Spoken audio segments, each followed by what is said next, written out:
Hello everyone, welcome to Advait education. Myself Umesh Sahu. तो जैसा कि आज की थंबनेल में आप देख पा रहे होंगे कि आज मैं आपके लिए लेके आया हूं that is the previous year questions.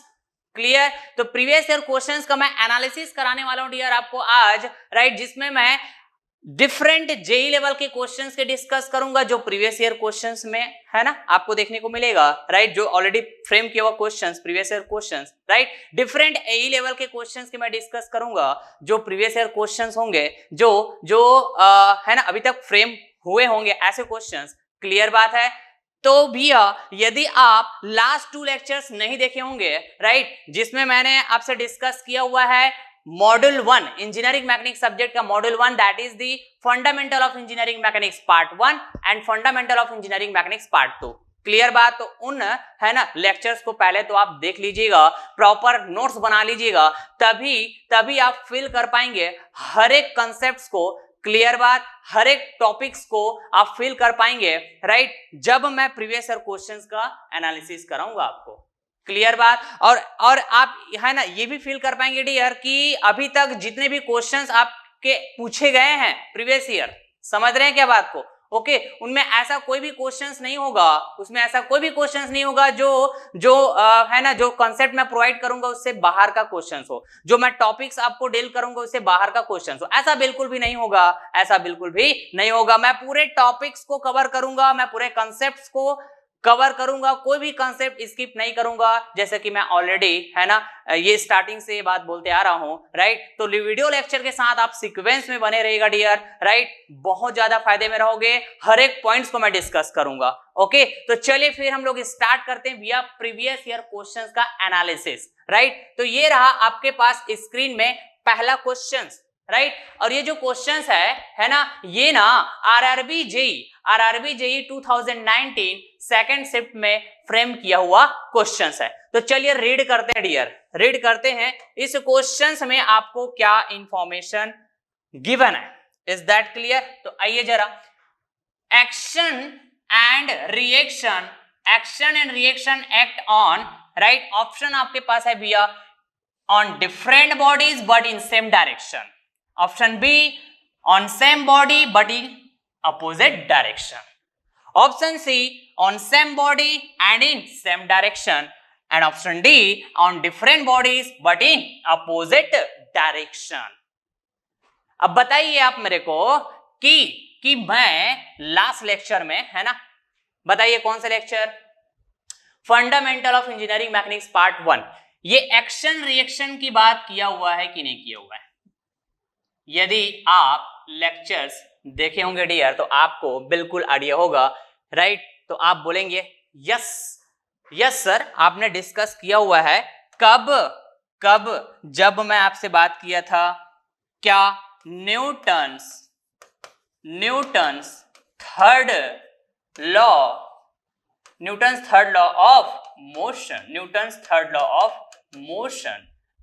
Clear है क्या पॉइंट जी? ओके, और Newton's third law of motion क्या कहता है भैया कि to every action there is an equal and opposite reaction, and action reaction both are acting on different bodies. समझ रहे हैं? तो आपको यदि याद होगा डियर तो है ना बिल्कुल मैं ये डिस्कस किया, this is the body 1 and this is the body 2, इस तरह से मैंने डिस्कस किया हुआ था। यदि बॉडी 1 है ना बॉडी 2 पे F12 फोर्स अप्लाई करता है, राइट, तो बॉडी 2 जो है रिएक्ट करेगा। बॉडी 2 कैसे करेगा बताइए? तो रिएक्ट करेगा किसको? बॉडी 1 को। तो इस तरह से F21 फोर्स अप्लाई करेगा। तो इस तरह से है ना, यदि मैं इन दोनों में से किसी एक को क्या बोलता हूं बताइए? क्या बोलता हूं जी? एक्शन बोलता हूं। सपोज कीजिए this is the action, okay, so this will be nothing but what? reaction. तो आप देख पाएंगे डियर है ना, ये तो मैं ऑलरेडी डिस्कस किया हूं, यहां पे आप देख पाएंगे कि एक्शन रिएक्शन, क्लियर बात, both are acting on different bodies. देखेंगे डिफरेंट बॉडीज में, समझ रहे हैं क्या बात को? And opposite and opposite direction. समझ रहे हैं क्या बात को, है ना। तो भैया यहाँ पे Newton's third law of motion को यदि मैं मैथमेटिकली दिखाना चाहूं तो कैसे बता पाऊंगा बताइए। तो this is action force, this is reaction force.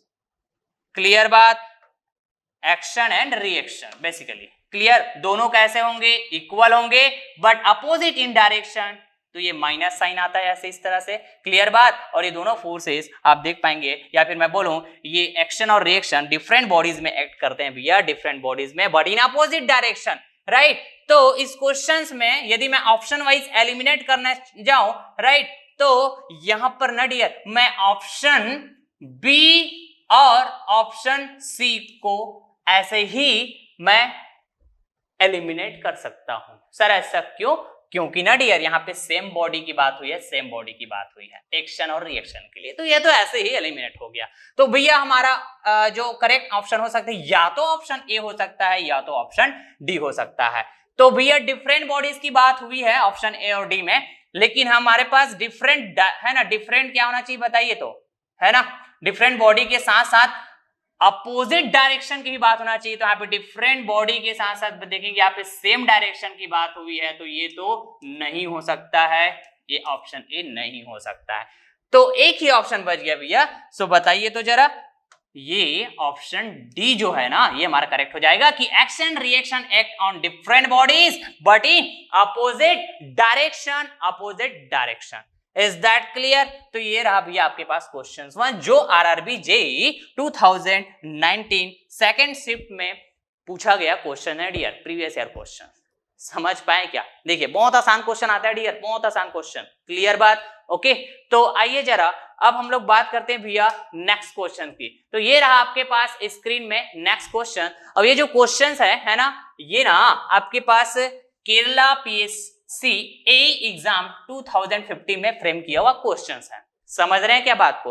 तो रीड करते हैं डियर इसको, राइट। क्या बोलते हैं बताइए तो, question number 2, rate of change of momentum takes place in the direction, options देके रखे हुए हैं, in the direction of applied force, option B in the direction of motion, option C in the opposite to the direction of applied force and option D perpendicular to the direction of motion. समझ रहे हैं क्या बात को? Okay, तो आप बताइए मेरे को, है ना, ये भी क्वेश्चंस कोई बाहर का क्वेश्चंस नहीं है डियर, राइट। मैं जो कंसेप्ट डिस्कस किया हूं, मैं जो टॉपिक्स का अभी तक मैं जो डिस्कशन करके रखा हूं वहीं से ही क्वेश्चंस आया हुआ है, राइट। सर ये किस टॉपिक से है ये, तो आप देख पाएंगे, है ना, यदि आप लास्ट लेक्चर देखे होंगे डियर तो बिल्कुल फील कर पाएंगे कि ये जो क्वेश्चंस है ना, ये ना Newton's second law of motion, इसी टॉपिक का क्वेश्चन है डियर। सर ऐसा क्यों? क्योंकि Newton second law of motion ही तो rate of change of momentum और अप्लाइड फोर्स के बीच रिलेशनशिप्स को डिफाइन करता है डियर। समझ रहे हैं क्या बात को? किस तरह से कि सपोज कीजिए ये P आपका क्या है, मोमेंटम है, तो rate of change of momentum बात करेंगे तो dp बाई dt। क्लियर बात है क्या? Change in momentum with respect to time, that is nothing but rate of change of momentum.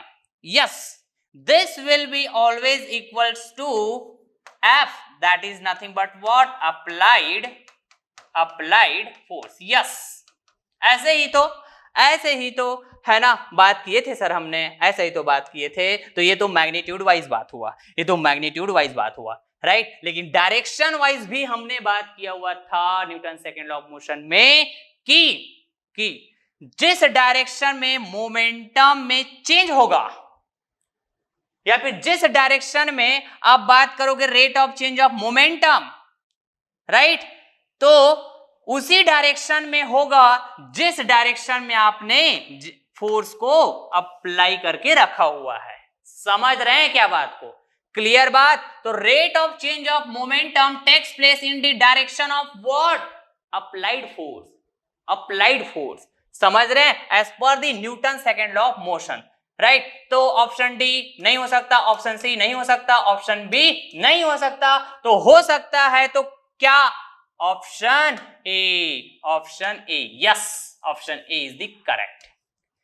Rate of change of momentum takes place in the direction of applied force. Is that clear? बिल्कुल clear sir, बिल्कुल clear. तो बहुत आसान question sir, ऐसे ही तो question आते हैं dear, ऐसे ही क्वेश्चन आते हैं। आइए जरा नेक्स्ट क्वेश्चन की तरफ आगे बढ़ते हैं। तो ये रहा भैया आपके पास स्क्रीन में next question, that is the question number 3। Okay, और ये जो क्वेश्चंस है ना, ये उत्तराखंड पीएससी एग्जाम 2007 में फ्रेम किया हुआ क्वेश्चंस है। रीड करें, आइए रीड करते हैं। क्या कहते हैं question? Which of the following equation is known as momentum principle? Momentum principle. अब बताइए, मोमेंटम प्रिंसिपल के बारे में भी डिस्कस किए कि नहीं किए थे? क्लियर है?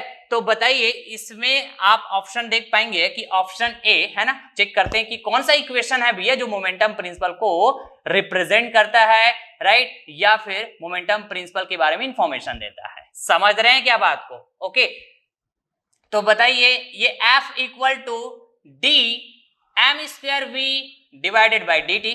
Clear? F equal to, option B है ना, F equal to D V by D T, and है ना option C F equal to D M V divided by D T, and option D F equal to D M V divided by D T square. Clear बात? तो यहाँ पे आपको इतना तो समझ में आ रहा होगा भैया, इतना तो आपको समझ में आ रहा होगा कि क्या क्या sir, F is the force, F is the force. Clear बात? बिल्कुल बिल्कुल, F is the force and M is the mass of the body, mass of the body. बिल्कुल सही बात। V क्या है? तो ये है लीनियर वेलोसिटी, लीनियर वेलोसिटी। बिल्कुल सही बात। And T is the time, T is the time. यही है, यही है क्या जी? यूजुअल नोटेशंस की बात करें तो बिल्कुल बिल्कुल। तो मेरे को इतना समझ में आ रहा है ना, कि ये ना भैया, ये भी ना न्यूटन सेकंड लॉ के ही बात कर रहा है, Newton second law of motion के ही बात कर रहा है।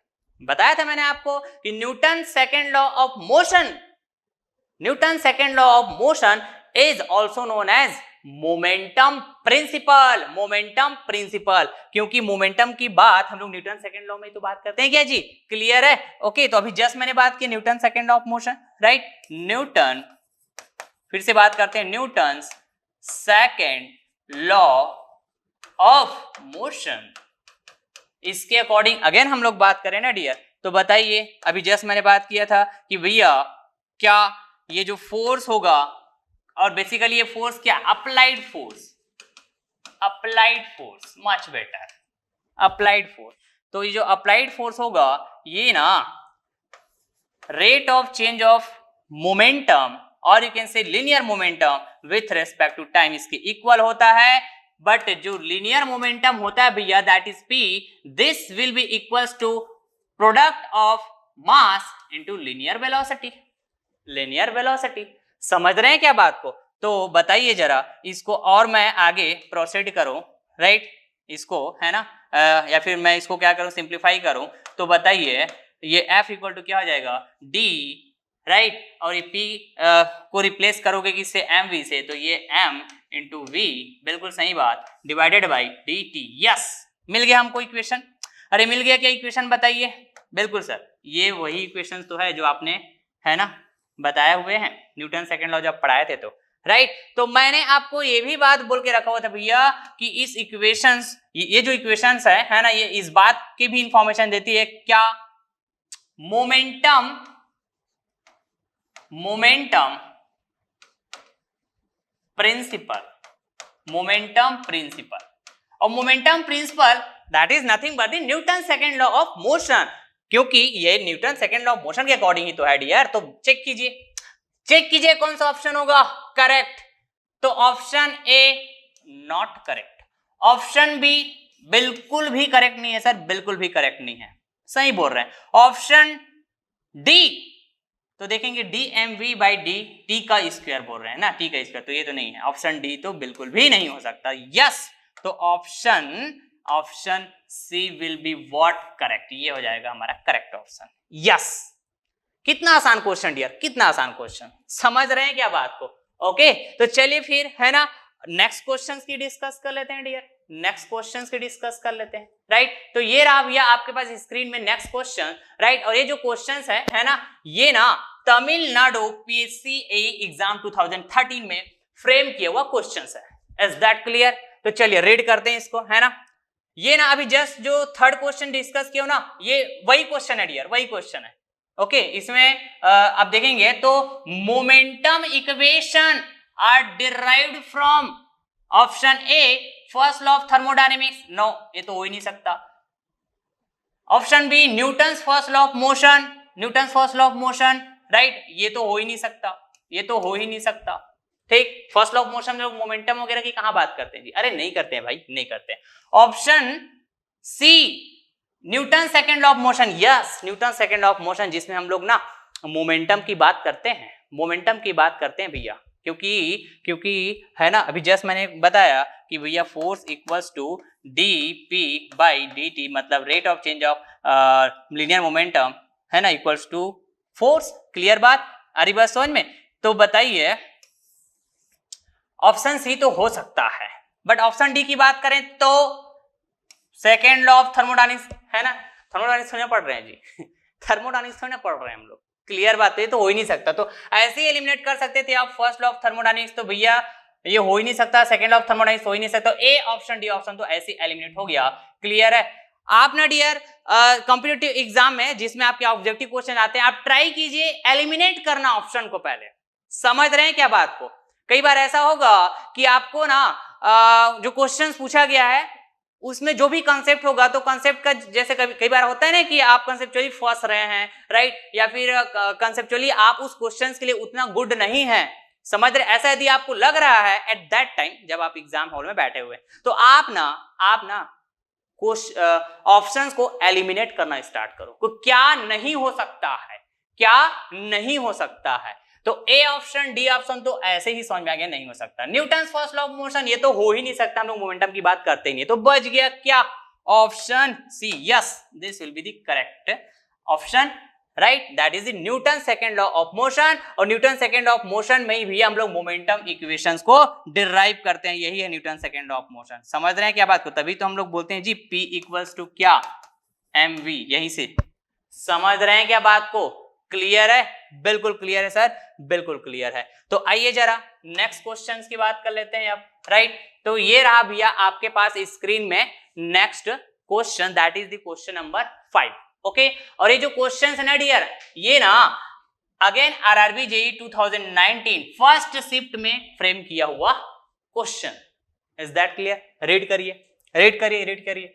अब देखेंगे, force applied on a body of mass 236 kg, right. यहां पे बॉडी का मास गिवन है भैया 236 kg, 236 kg, yes, to produce an acceleration of 4 metre per second square is. Clear? जहां पे एक्सेलरेशन की बात हो रही है, right, that is the 4 metre per second square.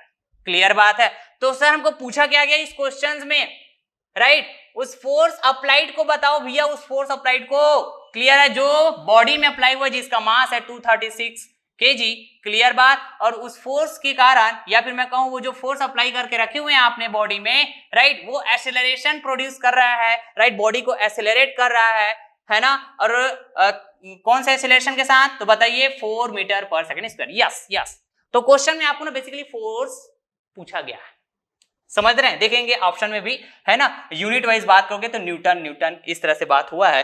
तो कौन सा करेक्ट ऑप्शन हो सकता है? तो बताइए, फोर्स, मास, एक्सेलरेशन, राइट, इन 3 टर्म्स की बात हो रही है, तो इसको रिलेट करने वाला कौन सा इक्वेशन होता है? अरे Newton second law of motion, Newton second law of motion बताइए, तो मैंने डिराइव करके दिखाया था। तो as per the Newton second law of motion, है ना, मैंने ऑलरेडी ये बात भी आपको बता के रखा हुआ है डियर कि क्या सर, क्या, तो ये देखिए तो जरा, F इक्वल टू, है ना, ये हो रहा फोर्स, तो F equal to mass into acceleration.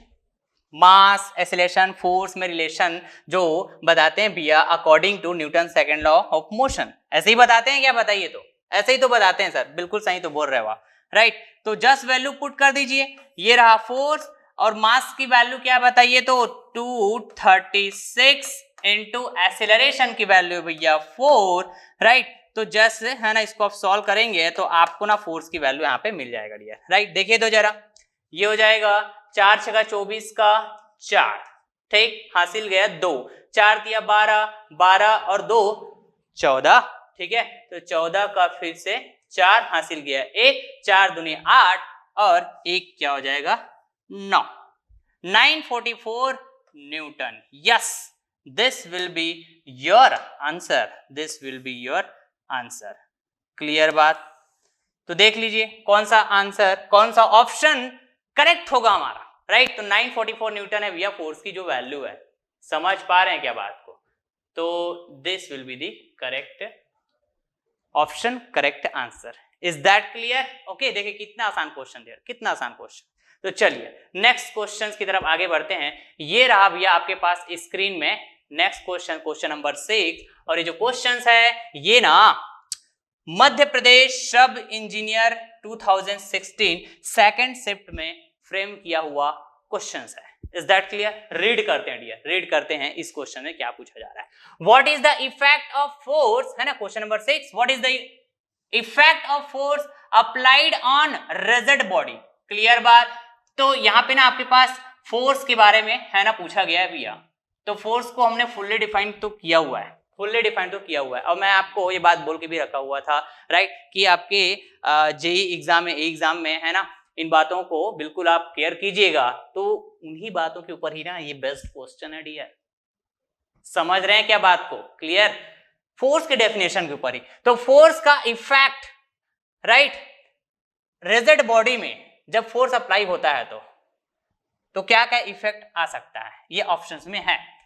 तो बताइए, एक्सेलरेशन, बताइए बॉडी में आप फोर्स को अप्लाई करेंगे तो बॉडी एक्सेलरेट हो सकता है कि नहीं हो सकता? बिल्कुल हो सकता है। तो ऑप्शन ए तो करेक्ट हो सकता है, करेक्ट हो सकता है, बिल्कुल सही बात। फोर्स अप्लाई करने से बॉडी में रिटार्डेशन इफेक्ट भी आ सकता है क्या? बिल्कुल आ सकता है, बताया था मैंने। अरे एक्सीलरेशन का जस्ट अपोजिट होता है भैया क्या? रिटार्डेशन, और यू कैन से डी एक्सेलरेशन, बॉडी के मोशन को कम करना बाय अप्लाइंग द फोर्स। समझ रहे हैं क्या बात को? तो वो भी तो फोर्स का इफेक्ट हुआ ना, रिटार्डेशन भी। यस यस, तो ये भी हो सकता है सर, है ना, मतलब ऑप्शन बी भी करेक्ट हो सकता है, बिल्कुल सही बात। चेंजिंग डायरेक्शन ऑफ मोशन, कोई बॉडी मोशन कर रहा है एक पर्टिकुलर डायरेक्शन में, समझ रहे हैं, तो मोशन के डायरेक्शन को आप चेंज भी कर सकते हो क्या? By using the force, by applying the force. तो आपका जवाब होना चाहिए सर यस, यस सर, हम फोर्स अप्लाई करके बॉडी के मोशन में चेंजेस भी ला सकते हैं, उसके डायरेक्शन वाइज चेंजेस भी ला सकते हैं। तो ये भी तो इफेक्ट हो सकता है, ये करेक्ट हो सकता है। ऑप्शन डी की बात हुई है ऑल ऑफ द अबव, है ना। तो देखेंगे ए बी सी तीनों तो हो सकता है ना। तो हमारा जो करेक्ट आंसर होगा ना डियर, करेक्ट आंसर होगा यहाँ पे, बताइए तो यहाँ पे ये ऑप्शन डी होगा करेक्ट आंसर। समझ रहे हैं क्या बात को? बिल्कुल सर, ये तो बहुत आसान क्वेश्चन था। आगे बढ़ते हैं फिर, आइए, ये रहा स्क्रीन पे आपके पास नेक्स्ट क्वेश्चन, राइट। और ये जो क्वेश्चंस है ना, ये ना आपके पास एसएससी जेईई 2017 फर्स्ट शिफ्ट में फ्रेम किया हुआ क्वेश्चन है भैया, ओके। और ये ना फोर्स सिस्टम के ऊपर क्वेश्चन है, फोर्स सिस्टम के ऊपर, ओके। तो आइए, है ना, मैंने तो बहुत अच्छे वे में आपको समझा के रखा हुआ है फोर्स सिस्टम, राइट। तो रीड करते हैं, the forces meet at one point and have their line of action in different planes are called। समझ रहे हैं क्या बात को? बताइए, ये है ना बहुत आसान क्वेश्चन है डियर, बहुत आसान क्वेश्चन है। तो भैया फोर्स सिस्टम में मौजूद जो फोर्सेस हैं उसके लाइन ऑफ एक्शन एक पर्टिकुलर पॉइंट में मीट होता है तो क्या बोलते हैं? बताइए, कॉनकरेंट, कॉनकरेंट बोलते हैं। बिल्कुल सर, बिल्कुल। यदि उनके लाइन ऑफ एक्शन, उन फोर्सेस की line of action different planes में होते हैं या फिर एक सिंगल प्लेन पे, है ना, नहीं होते हैं उन फोर्सेस के लाइन ऑफ एक्शन, इसका मतलब है ना, दोनों का मतलब वही हुआ। तो ऐसे डिफरेंट प्लेन्स के कंडीशन में, डिफरेंट प्लेन्स के कंडीशन में कि भैया डिफरेंट प्लेन में लाई करते हैं क्या फोर्सेस के लाइन ऑफ एक्शन, राइट, तो हम लोग क्या बोलते हैं, नॉन कोप्लेनर, नॉन कोप्लेनर। बताइए, समझ पा रहे हैं क्या बात को? ओके, तो ऐसे फोर्स सिस्टम को हम लोग क्या बोलेंगे, non coplanar concurrent force system as per the given question. और उस सिस्टम में मौजूद फोर्सेस को हम लोग क्या बोलेंगे, तो नॉन कोप्लेनर, क्या बोलेंगे बताइए, नॉन कोप्लेनर, नॉन कोप्लेनर, और क्या, कॉनकरेंट, नॉन कोप्लेनर कॉनकरेंट फोर्सेस। उन फोर्सेस को ऐसे ही बोलेंगे, समझ पा रहे हैं क्या बात को? तो ये है ना, इन्हीं फोर्सेस के बारे में है ना, इसको हम क्या बोलेंगे, ऐसा ऑप्शन में आपको गिवन है। तो बताइए, इंटरसेक्टिंग फोर्सेस, जैसे ऑप्शन डी की बात करूं तो ये तो नहीं हो सकता, बिल्कुल नहीं हो सकता। Okay, coplanar non concurrent forces, है ना, तो भैया ये तो बिल्कुल भी नहीं हो सकता। कोप्लेनर की बात हो रही है तो हो ही नहीं सकता। नॉन कंकरेंट, अरे नहीं हो सकता भाई, ये तो कंकरेंट है, बिल्कुल सही बात। नॉन कोप्लेनर कंकरेंट फोर्सेस, तो non coplanar concurrent forces, yes, this will be our correct answer. What? Option B, non coplanar concurrent forces, yes. और ऑप्शन सी तो बिल्कुल भी हो ही नहीं सकता। समझ रहे हैं, non coplanar non concurrent forces की बात। कितना आसान क्वेश्चन, कितना आसान क्वेश्चन दिया। आइए फिर नेक्स्ट क्वेश्चन में आगे बढ़ते हैं। ये रहा स्क्रीन में नेक्स्ट क्वेश्चन, क्वेश्चन नंबर 8। और ये जो क्वेश्चंस है ये ना, ये वाइजेक स्टील मैनेजमेंट ट्रेनी का एक पोस्ट होता है, उसका एक एग्जाम होता है भैया, है ना, 2017 में पूछा गया है। वाइजेक स्टील का एग्जाम जो होता है उसमें, क्लियर बात। एंड इसमें है ना, ये भैया TSPSC एग्जाम 2015 में फ्रेम किया हुआ क्वेश्चंस है। समझ रहे हैं क्या बात को? ओके, तो चलिए फिर आगे बढ़ते हैं, फिर इस क्वेश्चन को रीड करते हैं, है ना। अभी जस्ट मैं थोड़ी देर पहले ही कराया था इस टाइप के क्वेश्चन, वही क्वेश्चन है। The force applied on a body of mass 100 kg to produce an acceleration of 5 metre per second square. तो भैया यहाँ पे ना फिर से आपको फोर्स के बारे में पूछा गया है, मास दिया गया है क्या, 100 kg, ठीक है, बहुत आसान क्वेश्चन। एक्सीलरेशन दिया गया क्या, 5 metre per second square. Is that clear? तो फोर्स की वैल्यू हमको बताना है, तो m इंटू ए होता है, बिल्कुल सही बात। तो यहाँ पे है ना, देखिएगा, फोर्स इक्वल्स टू, अगला स्टेप मैं बात करूं तो मास की वैल्यू है 100 इंटू एक्सेलरेशन की वैल्यू है 5। तो बताइए फोर्स की जो वैल्यू होगी वो क्या होगी, तो F इक्वल्स टू 100 इंटू 5 मतलब 500 newton. Yes, this will be our answer, this will be our answer. Check कर लीजिए, yes, option C is the correct, 500 newton. समझ रहे हैं क्या बात को? क्लियर है? बिल्कुल क्लियर है सर, बिल्कुल क्लियर है। ओके, तो ये ना, ये PSC एग्जाम में भी आया हुआ है डियर, क्लियर बात है, बिल्कुल। ओके, तो चलिए आगे फिर बात करते हैं भैया नेक्स्ट क्वेश्चन, क्वेश्चन नंबर 9। ये रहा स्क्रीन में नेक्स्ट क्वेश्चन, क्वेश्चन नंबर 9। और ये क्वेश्चन पूछा गया आपके पास इसरो 2017 में, है ना, इसरो का एग्जाम होता है डियर, है ना, वहां पे एक क्वेश्चन फ्रेम हुआ है। ओके, और ये भी क्वेश्चंस इस, है ना, इस कंसेप्ट के ऊपर बेस्ड है कि मैं जो कंसेप्ट डिस्कस किया हूं, राइट, वही का क्वेश्चन है डियर, वही का क्वेश्चन है, राइट। तो देखेंगे ये ना, यूनिट ऑफ फोर्स, कुछ जो रिलेशंस मैं आपसे डिस्कस किया था, 3 रिलेशंस, वहीं से आया हुआ क्वेश्चन है, ठीक। 1 kg फोर्स इक्वल टू आपको बताना है, या 4 ऑप्शंस आपको देके रखा हुआ है। Is that clear? तो फोर्स की यूनिट में मैंने रिलेशन बताया हुआ था डियर, यदि आपको याद होगा तो। फोर्स का यूनिट हम बात करते हैं क्या, SI यूनिट में बात करते हैं तो न्यूटन होता है, ठीक। यदि हम लोग CGS सिस्टम ऑफ यूनिट में बात करें तो फोर्स का जो यूनिट होता है वो डाइन होता है, ठीक। और MKS, ठीक है, इसमें यदि हम बात करें तो फोर्स का यूनिट जो होता है किलोग्राम होता है। क्या होता है बताइए? तो किलोग्राम फोर्स, मतलब KGF, इस तरह से बात करते हैं, kilogram force, is that clear? तो इसमें मैंने रिलेशन बताया हुआ था, क्या कि भैया first relation 1 newton equals to what, 2 relation बताया था शायद, क्या? Okay, 2 relation, 1 newton equals to 10 की पावर 5 डाइन, यस बिल्कुल सही बात।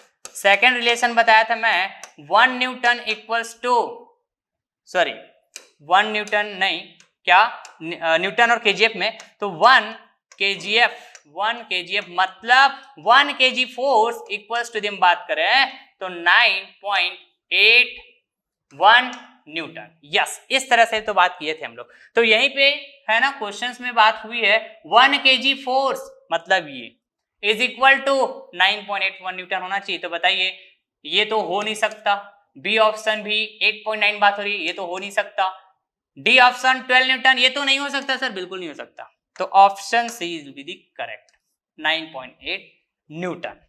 Is that clear?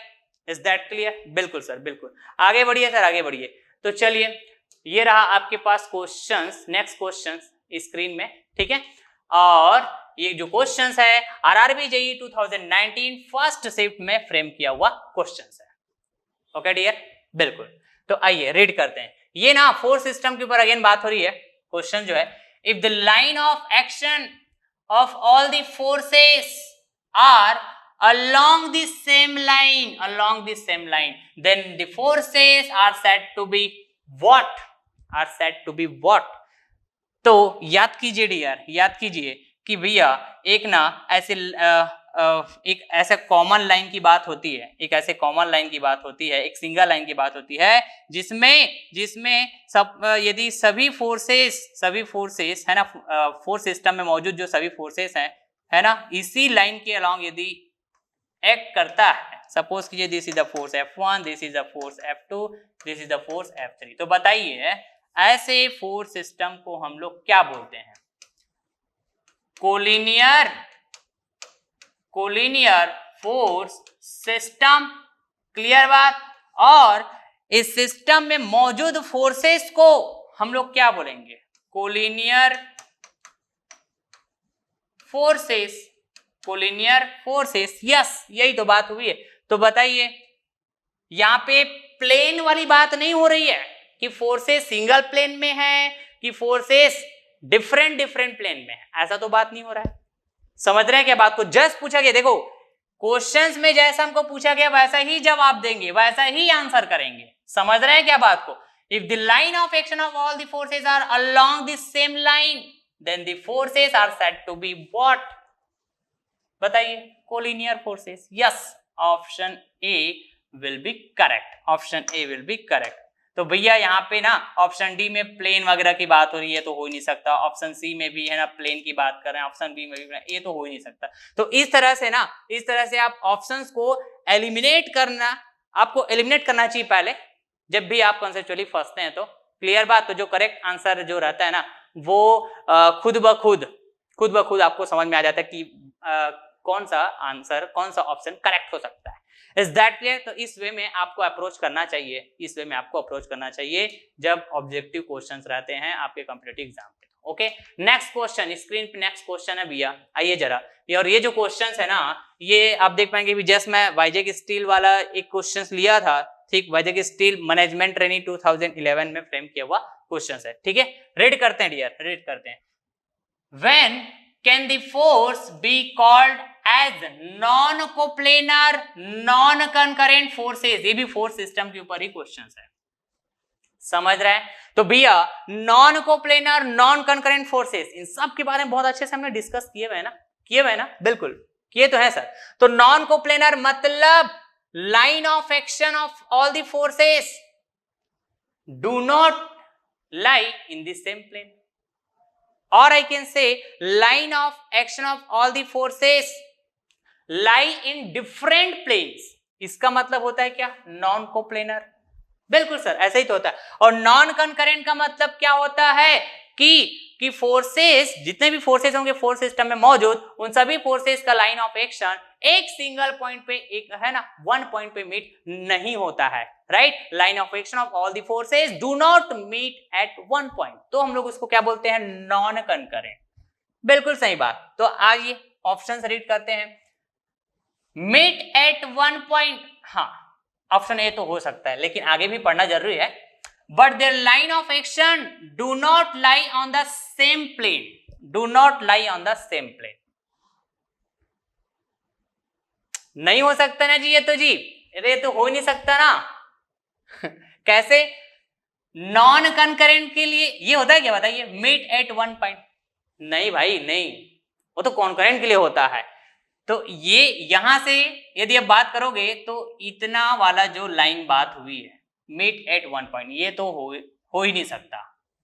हमको नॉन कोप्लेनर के साथ साथ नॉन कंकरेंट की भी बात करना होगा। तो इधर आगे जब बात कर रहे हो but the line of action do not lie on the same plane, तो ये जो सेकंड जो टर्म है जो फर्स्ट टर्म है नॉन कोप्लेनर, इसको तो सेटिस्फाइड कर रहा है, कौन सा? Line of action do not lie on the same plane, मतलब नॉन कोप्लेनर। लेकिन भैया नॉन कंकरेंट को भी है ना सेटिस्फाइड करना चाहिए, तो नॉन कंकरेंट के लिए ये meet at one point satisfied करेगा? नो, तो this will be wrong, option A तो हो नहीं सकता। ठीक, बिल्कुल सर, बिल्कुल। मतलब नॉन कंकरेंट के लिए आपके पास है ना सिंगल मीटिंग पॉइंट की बात नहीं होगी, बिल्कुल सही बात।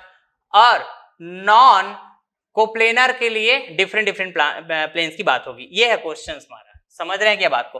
तो ऑप्शन बी बात करते हैं, तो do not meet at one point, yes ये हो सकता है नॉन कंकरेंट। कहां गया? ये है non concurrent. Do not meet at one point, बिल्कुल ये हो सकता है। लेकिन अब बात करते हैं क्या नॉन कोप्लेनर के लिए, है ना? तो their line of action do not lie on the same plane, yes ये तो हो सकता है सर, ये तो हो सकता है, ये बिल्कुल हो सकता है। केयरफुली, ठीक है। Most of the student mistake करते हैं फोर्स सिस्टम के जो क्वेश्चन आते हैं उसको आंसरिंग करने में, ठीक है। तो नॉन कोप्लेनर के लिए कंडीशन सेटिस्फाइड हो रहा है कि their line of action do not lie on the same plane, मतलब डिफरेंट प्लेन में होगा, तो non coplanar. Yes, non concurrent forces मतलब do not meet at one point, मतलब meeting points, number of meeting points की बात होगी, एक सिंगल पॉइंट वन पॉइंट की बात नहीं होगी। तो ये ऑप्शन बी तो हो सकता है, ऑप्शन बी तो हो सकता है, बिल्कुल सही बात, ठीक है। या फिर आप एलिमिनेट कौन कौन से ऑप्शन कर सकते, इस तरह से भी आप स्टार्ट कर सकते थे। तो मैं ए बी सी इस तरह से, है ना, मैं स्टार्ट कर रहा था, तो ऑप्शन बी तो ऐसे ही करेक्ट हो गया, राइट। तो आप देख पाएंगे ऑप्शन सी और ऑप्शन डी को। चले एक बार इसको भी हम लोग रीड करते हैं। Do not meet at one point, मतलब नॉन कंकरेंट को डिफाइन तो कर रहा है, ये नॉन कंकरेंट को डिफाइन कर रहा है, बिल्कुल सही बात है ना।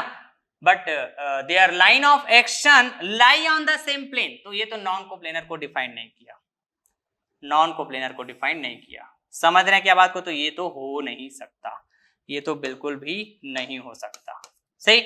उसके बाद ये डी ऑप्शन की बात करें तो मीट एट वन पॉइंट, तो ये तो यहीं से मेरे को समझ में आ गया, वन पॉइंट में मीटिंग की बात तो होगी ही नहीं, क्योंकि नॉन कंकरेंट है भैया, नॉन कंकरेंट है।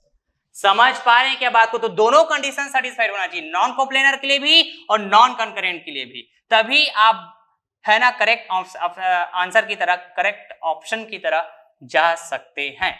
समझ रहे हैं कि बात को? तो ये रहा, है ना, as simple as, right. Option B जो है क्या होगा हमारे पास, करेक्ट होगा, करेक्ट होगा। Is that clear? ओके ना, आगे बढ़ते हैं, फिर आगे बढ़िए। ये रहा स्क्रीन में next question, right. Question number 12, ये जो क्वेश्चन है ना, DMRC 2017 फर्स्ट शिफ्ट में फ्रेम किया हुआ क्वेश्चन है। क्लियर बात? दिल्ली मेट्रो रेलवे कॉर्पोरेशन, इस तरह से इसका फुल फॉर्म होता है, राइट। तो ठीक है, आगे रीड करते हैं। What is the SI unit of force? बहुत आसान क्वेश्चन सर, अभी तो जस्ट बताया हो, क्या होगा? Newton sir. SI यूनिट की बात हो रही है, SI यूनिट। वैसे तो डाइन भी है फोर्स का यूनिट, लेकिन ये क्या है? CGS है, बिल्कुल सही बात, ठीक है। और ये सी ऑप्शन में किलोग्राम, ये भी है, लेकिन किलोग्राम फोर्स बोलते हैं actually MKS system of unit में, तो ये तो हो नहीं सकता। डी वॉट तो पावर का होता है जी, है ना। तो what is the SI unit of force, मतलब option B is correct, that is newton, ठीक ना। नेक्स्ट क्वेश्चंस की तरफ आगे बढ़ते हैं। क्वेश्चन नंबर 13 ये स्क्रीन पे आ गया आपके पास, ठीक है। और ये जो क्वेश्चन है बात करते हैं कहां पे पूछा गया है, ठीक है, किन एग्जाम से पूछा गया है इसको। तो देखिए तो जरा, ये ना आपके पास HPSSC JEE 2018 में, ठीक है, मतलब ये 2 to 3 एग्जाम्स में आया हुआ है सेम क्वेश्चन, समझ रहे हैं क्या बात को। राजस्थान JEE 2015, बिल्कुल सही बात, बिल्कुल। छत्तीसगढ़ JEE 2008, 3 एग्जाम से पूछा गया है, right. Himachal Pradesh SSC JEE exam, ठीक, मैं बताया था आपको कि मैं हर एक स्टेट वाइज जितने भी आपके JEE लेवल AE लेवल के क्वेश्चंस होंगे, है ना, जितने भी आपके एग्जाम होंगे, जो भी आप प्रिपरेशन करेंगे, ऑल JEE ऑल AE, ठीक, मैं उन सभी के पॉइंट ऑफ व्यू से मैं कंसेप्चुअली डिस्कस करूंगा, हर एक टॉपिक को कवर करूंगा, हर एक वैरायटी क्वेश्चंस के भी मैं डिस्कस करूंगा, मैं बोल के रखा हुआ था, ठीक। तो ये हिमाचल प्रदेश स्टेट हुआ, ये राजस्थान स्टेट JEE एग्जाम का बात हुआ, यहाँ पे छत्तीसगढ़ स्टेट JEE एग्जाम का बात हुआ 2008, क्लियर है। रेड करते हैं फिर, आइए, बहुत ही, है ना, प्यारा सा क्वेश्चन है ये, राइट, और बहुत ही फेवरेट टॉपिक, जो स्टडी का बहुत फेवरेट टॉपिक होता है, राइट, उस टॉपिक के ऊपर बेस्ड है। Sir what is that topic? Principle of transmissibility, याद कीजिए, according to principle of transmissibility of force, समझ रहे हैं क्या बात को, according to principle of transmissibility of force, the effect of force on the body. तो क्या कहता है बताइए principle of transmissibility of force, कि भैया जब भी किसी रिजिड बॉडी के किसी पॉइंट पे कोई फोर्स एक्ट करता है तो हम उसी फोर्स के लाइन ऑफ एक्शन में, है ना, उसी फोर्स को शिफ्ट कर सकते हैं उसी के लाइन ऑफ एक्शन में किसी अदर पॉइंट्स में, लेकिन इफेक्ट क्या होता है, सेम होता है, सेम होता है। मैंने डिस्कस किया हुआ है, ठीक है, fundamental of engineering mechanics part 1, बिल्कुल सर डिस्कस किए तो हैं। तो वही इफेक्ट ऑफ फोर्स के बारे में बात कर रहे हैं कि same at every point in its line of action. ये तो ऐसे ही करेक्ट हो गया, अभी जस्ट मैंने तो और बता दिया आपको, यही करेक्ट है सर, यही करेक्ट है, ऐसे ही तो बोलते हैं हम लोग, principal of transmissibility of force, yes. तो ये बी रीड करके देख लो, हो ही नहीं सकता। ऑप्शन सी ये भी हो ही नहीं सकता, ऑप्शन डी भी नहीं हो सकता। समझ रहे हैं क्या बात को? अब देखेंगे, है ना, आपको कंफ्यूज करने के लिए डिफरेंट टाइप्स की और भी बातें किए गए हैं। ऑप्शन बी में डिफरेंट, है ना, मतलब the effect of force on body, है ना, is different at different points in its line of action, बिल्कुल नहीं हो सकता। Minimum when it acts at the centre of gravity of the body, ठीक है, maximum when it acts at the centre of gravity of the body. तो बताइए principle of transmissibility of force इस बात की कोई इंफॉर्मेशन देती है क्या? बताइए कि भैया सेंटर ऑफ ग्रेविटी में, बॉडी के सेंटर ऑफ ग्रेविटी में यदि आप फोर्स को अप्लाई करते हैं तो मैक्सिमम होगा, मिनिमम होगा, इस तरह की थोड़ा बात करते हैं। Principal of transmissibility of force बिल्कुल ऐसा बात नहीं करता है। बात सिर्फ इतना करते हैं भैया कि ट्रांसफर करने की बात करते हैं, शिफ्ट करने की बात करते हैं फोर्स को, जिस भी पॉइंट पे एक्ट कर रहे होंगे रिजिड बॉडी में, है ना, तो उसी के लाइन ऑफ एक्शन में और भी नंबर ऑफ पॉइंट्स होंगे, उन पॉइंट्स में आप उस फोर्स को शिफ्ट कर सकते हो, ट्रांसफर कर सकते हो, so that effect will remain same, ऐसे ही बोलते हैं ना principle of transmissibility of force. तो भैया हम as per the principle of transmissibility of force answering करेंगे। Is that clear? ओके, तो ये रहा भैया आपके पास नेक्स्ट क्वेश्चन स्क्रीन पे, राइट। और ये जो क्वेश्चंस है ये ना छत्तीसगढ़ PSC AE एग्जाम 2008 में फ्रेम किया क्वेश्चंस है, क्लियर बात है। और आप यदि questions number 11, I think 11 question था, है ना, सेम क्वेश्चन है डियर ये, राइट, जो Vizag steel MT, right, management training वाला क्वेश्चन रहा था फोर्स सिस्टम का, वही क्वेश्चन है as it is question, clear है, जो Chhattisgarh PSC AE exam, right, 2008 में फ्रेम किया क्वेश्चन है। तो ये तो बड़ा आसानी से आप सॉल्व कर पाएंगे। फिर भी देखते हैं, एक बार रीड करते हैं भैया। ओके, तो ये क्वेश्चंस आपको क्या इंफॉर्मेशन दे रहे हैं, देखिए तो सेम क्वेश्चन है। When can the force be called as non coplanar and non concurrent forces? समझ पा रहे हैं क्या बात को? क्लियर है, मतलब नॉन कोप्लेनर और नॉन कंकरेंट दो कंडीशन की बात हो रही है। तो फोर्सेस का line of action non coplanar के लिए क्या होना चाहिए, अलग अलग प्लेन पे लाई करना चाहिए फोर्सेस का लाइन ऑफ एक्शन, ठीक है। और नॉन कंकरेंट के लिए फोर्सेस का लाइन ऑफ एक्शन एक सिंगल पॉइंट पे, एक कॉमन पॉइंट पे, एक ही पॉइंट पे मेट नहीं करना चाहिए। ठीक है बात क्लियर? ओके, तो बताइए कौन सा ऑप्शन करेक्ट होगा? तो एलिमिनेट करने पे ज्यादा है ना आपको फोकस करना चाहिए, है ना, as per my suggestion, right. तो मीट एट वन पॉइंट ऐसा बात हो रहा है, मीट एट वन पॉइंट, तो ये तो भैया ऐसे ही गलत हो गया, option D incorrect, meet at one point, ये तो हो ही नहीं सकता। ठीक, तो इधर बाकी आपको पढ़ने की जरूरत ही नहीं है। ठीक है बात clear? Okay, meet at one point ये तो ऐसे ही गलत हो गया, रॉन्ग हो गया, ऑप्शन ए भी रॉन्ग हो गया, बिल्कुल सही बात। नाउ बी हो सकता है, सी हो सकता है। Do not meet at one point मतलब नॉन कंकरेंट को डिफाइन किया। यस यस, नॉन कंकरेंट को डिफाइन किया, बिल्कुल। Do not meet at one point, ठीक है। तो बी ऑप्शन में भी आप देख पाएंगे, सी ऑप्शन में भी देख पाएंगे, ये दोनों हो सकता है। आगे तो रीड करते हैं और, है ना, बट देयर, है ना, sorry, and their line of action do not lie on the same plane. Yes, different plane की बात हो रही है। लाइन ऑफ एक्शन एक प्लेन में लाई करे ऐसा बात नहीं हो रहा है। Line of action do not lie on same plane मतलब डिफरेंट प्लेन की बात हो रही है। तो ये ऑप्शन बी आपके पास करेक्ट हो जाएगा, ऑप्शन बी इज करेक्ट। समझ रहे? ऑप्शन सी तो इनकरेक्ट हो जाएगा। आगे आप चेक भी कर सकते हैं, their line of action lie on the same plane. तो सेम प्लेन की बात करेंगे नहीं भैया, क्योंकि नॉन कोप्लेनर की बात हो रही है। समझ रहे हैं क्या बात को? ओके, कितना आसान सा क्वेश्चन है भैया। तो चलिए फिर अब हम लोग नेक्स्ट क्वेश्चन, ये रहा आपके पास स्क्रीन में, है ना, और ये ना, ये जो क्वेश्चन है मध्य प्रदेश सब इंजीनियर 2015 में फ्रेम किया हुआ क्वेश्चन है। ओके डियर, आइए जरा, ये फोर्स के क्या बताइए, फिर से फोर्स सिस्टम की बात हो रही है क्या? यस, फोर्स सिस्टम के ऊपर ही क्वेश्चन है डियर। ठीक, forces are called concurrent when their lines of action meet at. अब बताइए तो जरा, कितना आसान क्वेश्चन है। कंकरेंट बस को डिफाइन करना है यार आपको, कंकरेंट बस को डिफाइन करना है। तो कंकरेंट फोर्सेस को कंकरेंट होने के लिए क्या होना चाहिए बताइए? कि line of action meet at one point. Yes, option A is correct. ठीक, 2 पॉइंट से मीट होगा तो नहीं बोल सकते कंकरेंट। प्लेन की तो बात हो ही नहीं रही है क्वेश्चंस में। अरे प्लेन की तो बात हो ही नहीं रही है, तो प्लेन पे तो आपको ध्यान देना ही नहीं है। समझ रहे हैं क्या? ऐसा कुछ बात हो रहा है क्या? कोप्लेनर, नॉन कोप्लेनर, इस तरह से कुछ बात हो रही है क्या? तो हमको इस तरह से ध्यान ही नहीं देना ना भाई।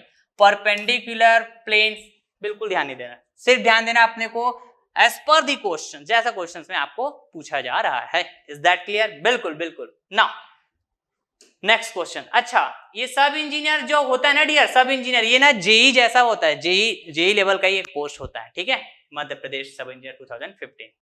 ओके, आइए फिर नेक्स्ट क्वेश्चन की बात करते हैं। रहा स्क्रीन में नेक्स्ट क्वेश्चन, क्वेश्चन नंबर 16। और ये जो क्वेश्चन है भैया वाइजेक स्टील जेटी 2018 में फ्रेम किया हुआ क्वेश्चन है। अभी थोड़ी देर पहले मैं वाइजेक स्टील का और भी मैं क्वेश्चन कराया हुआ था, जिसमें एमटी मैनेजमेंट ट्रेनिंग का एग्जाम था। ये आपके पास जूनियर ट्रेनी है, jetty stands for junior trainee. चलिए रीड करते हैं। If a force acting at a point on rigid body is shifted to any other point which is on the line of action of force, the external effect on the body remains unchanged। समझ रहे हैं? ये कोई theorem type सा है क्या questions में?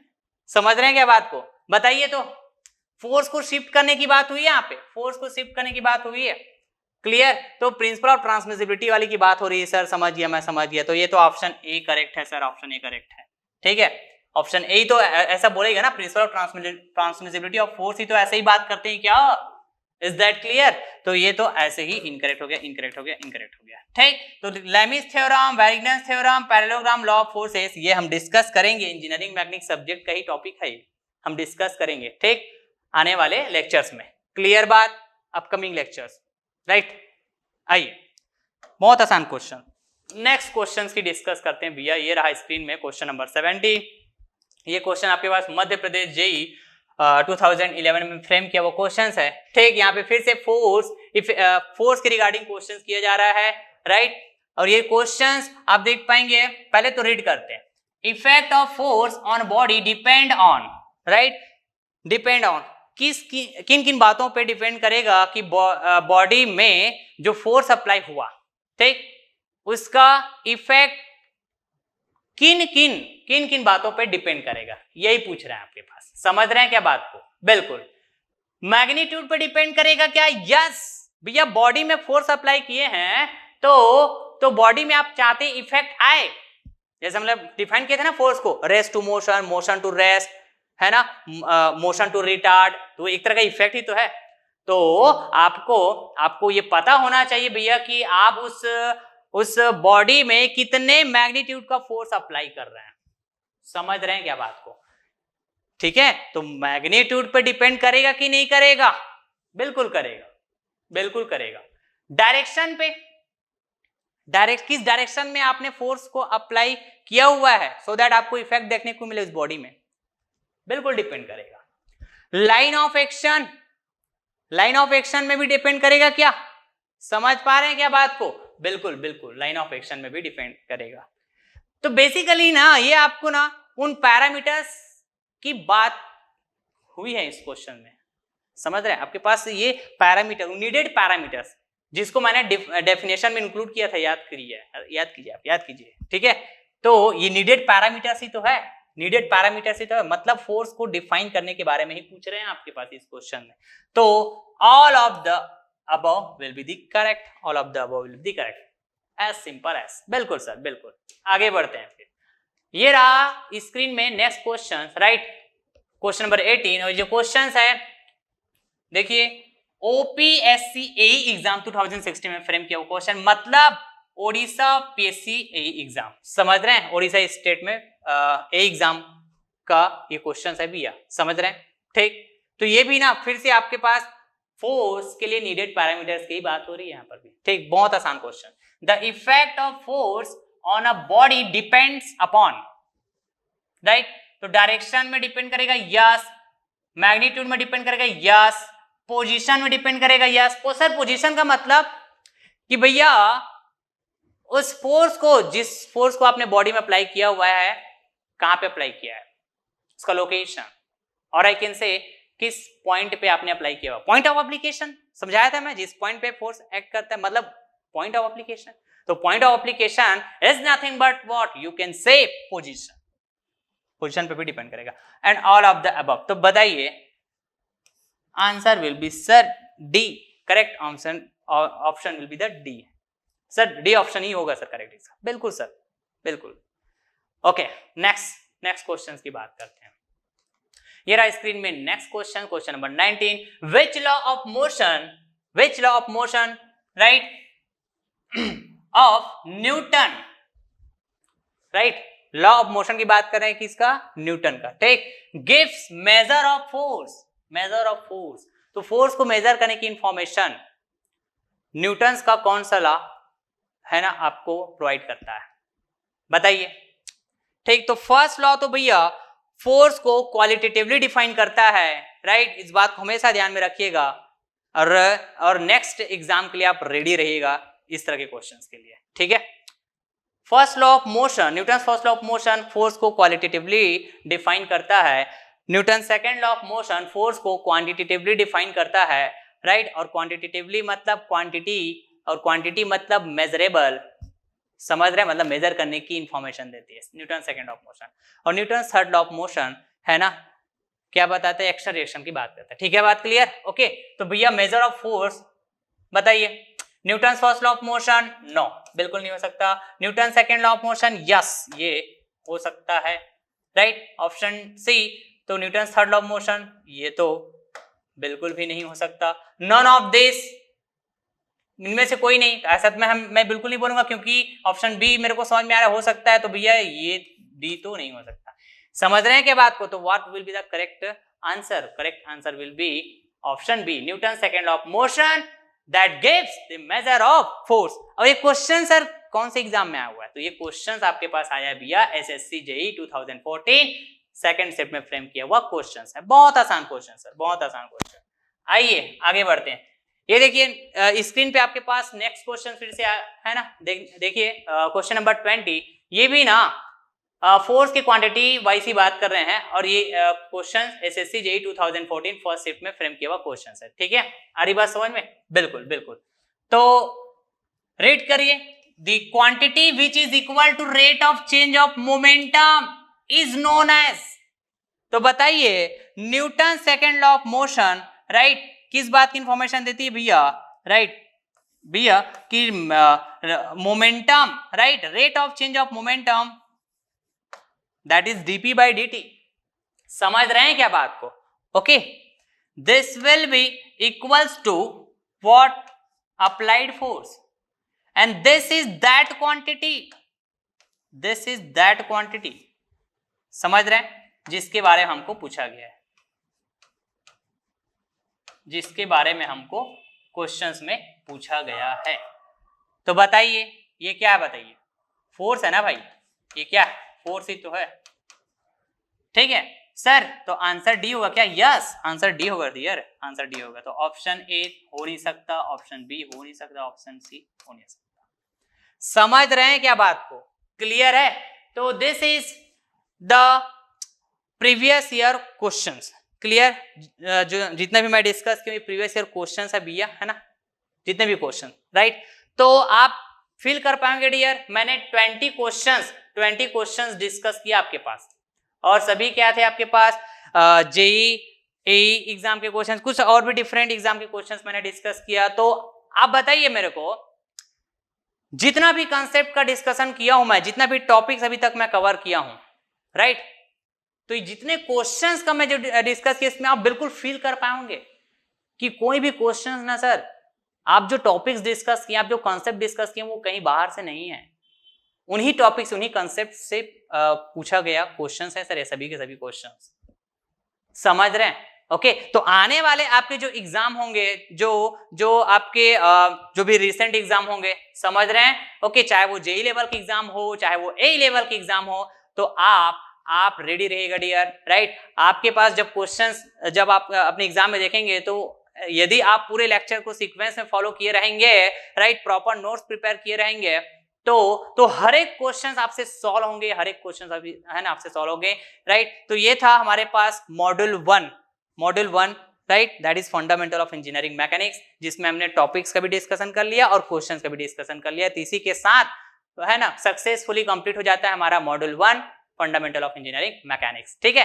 तो ऐसे ही हम लोग डील करेंगे डियर पूरे इंजीनियरिंग मैकेनिक्स सब्जेक्ट को, राइट, बड़ा आराम से पढ़ेंगे, हर एक कंसेप्ट को क्लियर करेंगे, हर एक टॉपिक को कवर करेंगे, हर एक वैरायटी के क्वेश्चंस को भी कवर करेंगे। समझ रहे हैं? गजब लेवल का आपका कॉन्फिडेंस होगा डियर, गजब लेवल का कॉन्फिडेंस होगा। बस सीक्वेंस में और वीडियो को पूरे एंड तक फॉलो किया करें, पूरे एंड तक फॉलो किया करें। समझ रहे हैं बात को? तो अपने फ्रेंड सर्कल में जितना हो सके वीडियो लेक्चर को शेयर करिए डियर, राइट, ताकि उनको भी हेल्प हो सके, ऐसे एस्पायरेंट्स को भी हेल्प हो सके जो आपकी तरह जो कोचिंग इंस्टीट्यूट में है ना पढ़ाई नहीं कर पाते हैं किसी कारणवश, राइट, सेल्फ स्टडी करते हैं, तो उनको हेल्प हो सके डियर। तो वीडियो लेक्चर को शेयर करिए जितना ज्यादा से ज्यादा हो सके, ठीक है। तो चलिए फिर मैं इसी के साथ लेक्चर को एंड करता हूं। नेक्स्ट लेक्चर में मैं आपसे मिलूंगा module 2, that is the coplanar force system. Okay, thank you so much.